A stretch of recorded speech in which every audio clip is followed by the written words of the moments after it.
Sejam todos bem-vindos ao nosso canal. Aproveita e já se inscreva se ainda não é inscrito. E também assista mais vídeos aqui do nosso canal. A nossa leitura de hoje é no livro de Atos, capítulo 10. Vamos lá, minha filha?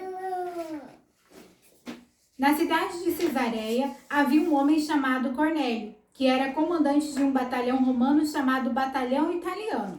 Ele era um homem religioso e ele e todas as pessoas da sua casa adoravam a Deus. Cornélio ajudava muito os judeus pobres e orava sempre a Deus. Um dia, ali pelas 3 horas da tarde, Cornélio teve uma visão. Ele viu claramente um anjo de Deus que chegou perto dele e disse: Cornélio. Ele ficou olhando para o anjo e com muito medo perguntou: O que é, Senhor? O anjo respondeu: Deus aceitou as suas orações e a ajuda que você tem dado aos pobres e ele não esqueceu de você. Agora mande alguns homens até a cidade de Jope para buscarem um homem chamado Simão Pedro. Ele está hospedado na casa de outro Simão, um curtidor de couros que mora na beira do mar. Quando o anjo foi embora, Cornélio imediatamente chamou 2 empregados e um soldado que estava a seu serviço e que era um homem religioso. Cornélio contou a eles tudo o que havia acontecido e mandou que fossem a Jope. No dia seguinte, ao meio-dia, Pedro subiu ao terraço para orar. Enquanto isso, os homens vinham pelo caminho já perto de Jope. Pedro ficou com fome e quis comer alguma coisa. Enquanto o almoço estava sendo feito, ele teve uma visão. Viu o céu aberto e uma coisa parecida com um grande lençol amarrado pelas 4 pontas e que descia até o chão. Dentro daquilo havia todos os tipos de animais de 4 patas, de animais que se arrastam pelo chão e de aves. Então Pedro ouviu uma voz que dizia: Pedro, levante-se, mate e come. Pedro respondeu: De jeito nenhum, Senhor. Eu nunca comi nenhuma coisa que a lei considera suja ou impura. A voz falou de novo com ele: Não chame de impuro aquilo que Deus purificou. Isso aconteceu 3 vezes. Em seguida, a coisa que parecia um lençol foi levada de volta para o céu. Pedro começou a perguntar a si mesmo o que aquela visão queria dizer. E naquele momento, os homens que Cornélio havia mandado já tinham sido informados sobre onde ficava a casa de Simão e estavam na porta. Eles chamaram alguém da casa e perguntaram: Por acaso um homem chamado Simão Pedro está hospedado aqui? Pedro ainda estava pensando na visão quando o Espírito Santo disse: Escute, estão aí 3 homens procurando. Por que vieram aqui? Eles responderam: Nós fomos chamados pelo comandante Cornélio. Ele é um homem bom, teme a Deus e é muito respeitado por todos os judeus. Um anjo de Deus mandou que ele pedisse a você que fosse até a casa dele para que ele ouvisse o que você vai dizer. Então Pedro convidou os homens para entrarem e os hospedou ali naquela noite. No dia seguinte, Pedro se aprontou e foi com eles, e alguns irmãos que moravam em Jope também foram.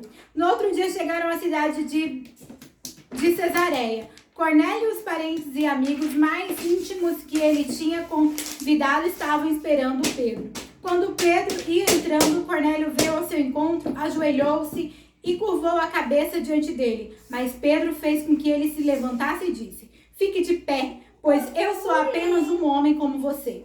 Enquanto conversava com Cornélio, Pedro entrou na casa e encontrou muita gente reunida ali. Então disse a todos: Vocês sabem muito bem que a religião dos judeus não permite que eles façam amizade com os não-judeus ou entrem na casa deles. Mas Deus me mostrou que eu não devo chamar ninguém de impuro ou de sujo.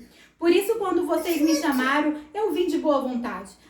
Agora quero saber por que foi que vocês mandaram me chamar. Cornélio respondeu: 3 dias atrás, às 3 horas da tarde, eu estava orando aqui em casa. De repente, um homem vestido com roupas brancas apareceu na minha frente e disse: Cornélio, Deus ouviu as suas orações e lembrou do que você tem feito para ajudar os pobres. Manda alguém até Jope a fim de buscar Simão, que também é chamado de Pedro.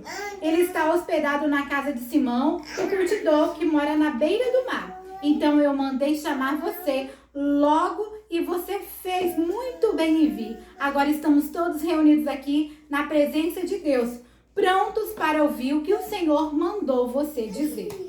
Então Pedro começou a falar, ele disse: agora eu sei que de fato Deus trata a todos de modo igual, pois ele aceita todos os que o temem e faz o que é direito, seja qual for a sua raça. Vocês conhecem a mensagem que Deus mandou ao povo de Israel, anunciando a boa notícia de paz por meio de Jesus Cristo, que é o Senhor de todos.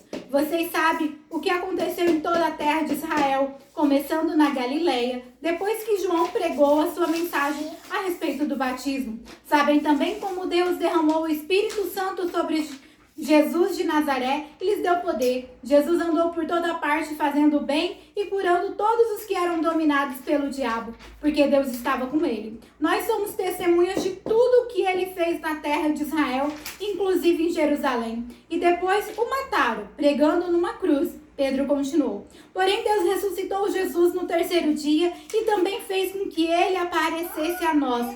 Ele não foi visto por todo o povo, mas somente por nós, que somos as testemunhas que Deus havia escolhido. Nós comemos e bebemos com ele depois que Deus o ressuscitou. Jesus nos mandou anunciar o evangelho ao povo e testemunhar que ele foi posto por Deus como juiz dos vivos e dos mortos. Todos os profetas falaram a respeito de Jesus, dizendo que os que creem nele recebem por meio dele o perdão dos pecados. Quando Pedro ainda estava falando, o Espírito Santo desceu sobre todos os que estavam ouvindo a mensagem. Os judeus seguidores de Jesus que tinham vindo de Jope com Pedro ficaram admirados por Deus ter derramado o dom do Espírito Santo sobre os não-judeus, pois eles ouviam os não-judeus falarem línguas estranhas e louvarem a grandeza de Deus. Então Pedro disse: estas pessoas receberam o Espírito Santo como nós também recebemos. Será que alguém vai proibir que sejam batizados com água? Então mandou que aquelas pessoas fossem batizadas em nome de Jesus Cristo. E elas pediram a Pedro que ficasse ali alguns dias. Filha amada,